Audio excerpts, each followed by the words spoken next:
A Monday Live right here on the early line. Yesterday on Selection Sunday, not only the unveiling of the 2025 men's NCAA tournament bracket, same story for a Selection Sunday evening for the women's big dance in 2025 as well. The four teams on the one line, the number one overall seed, UCLA, the champions of the Big Ten tournament, the regular season champs in the Big Ten, USC, our fourth and final one seed, and then two teams from the same conference as well fill out the rest of our one seeds. That would be South Carolina, our reigning champs, and Texas. So all four one seeds, JY, from the Big Ten and the SEC. But when you look at the national championship odds, it might be a little perplexing to see the national title favorites alongside the Gamecocks, not on that one line. Gino Auriemma, it's Paige Bueckers, and it's the Connecticut Huskies, a plus 270 price. They are the 2 seed in USC's region. How do you make sense of the odds in the bracket for the women's NCAA tournament? Well, you want to talk about crazy things. They've done it. They did it again. Last year, the way they lined it up, it was Angel Reese versus Caitlin Clark in the Elite Eight. Yeah. So now you're putting the two most polarizing figures again in the Elite Eight, now in Spokane, with JuJu Watkins versus Paige Bueckers. Yeah.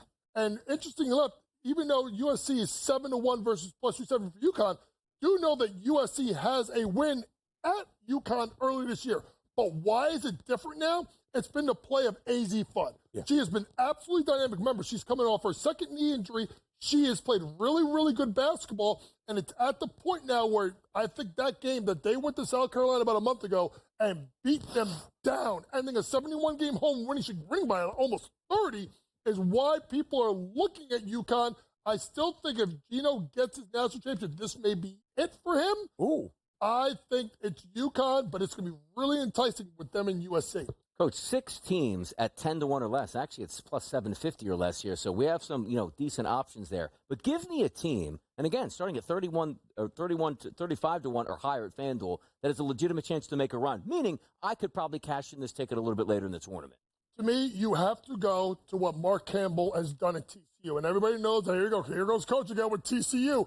But look at what they've done. Look at what is a team that was in last place in the Big 12 2 years ago, had tryouts last year during the middle of the season, and now is the Big 12 champion with Haley Van Lith rejuvenated in that system, that pick and roll. You have Sedona Prince, 6'7", monster down low, and Madison Connor as your shooter.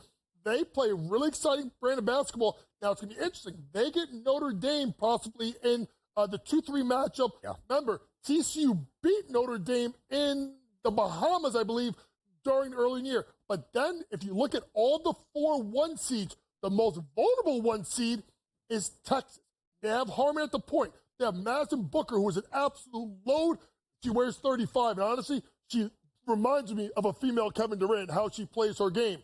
But that team is the most dangerous. I think the winner of TCU versus Notre Dame, I think they take out Texas and they get to the Final Four. So many talented players for Niele Ivey and that Notre Dame Fighting Irish side, and Hannah Hidalgo, one of the best point guards in the country, and Olivia Miles. Just back to USC's region, by the way, Iowa is there as the 6th seed. The Hawkeyes playing much better basketball down the stretch, and a really talented Kentucky team as the 4 seed as well. No doubt that portion of the bracket is an absolute gauntlet. TCU, the 2 seed in Texas's area. But the reigning national champs in the champs of the SEC tourney, still Dawn Staley and South Carolina. A plus 270 price for the Gamecocks. JY, is there a chance that South Carolina goes back-to-back? Oh, absolutely. To me, it's how much has Dawn Staley become enamored with Johnson and some of these other seniors.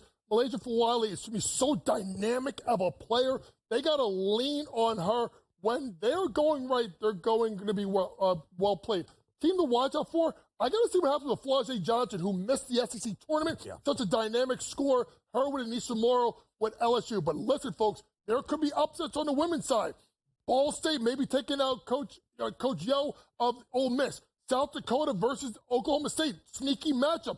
And Iowa or Murray State, really, really good team, the Racers. Can they pick up? And shout out to Carrie Moore of Harvard. They got a score. I think they take out Michigan State in 10-7. Keep an eye on South Dakota State as well. The Jackrabbits out of the Summit League have dominated that conference. They are the 10 seed. They get Oklahoma State in the opening round. If the South Dakota State Jackrabbits were to win that game, they would see UConn in that next matchup in the round of 32.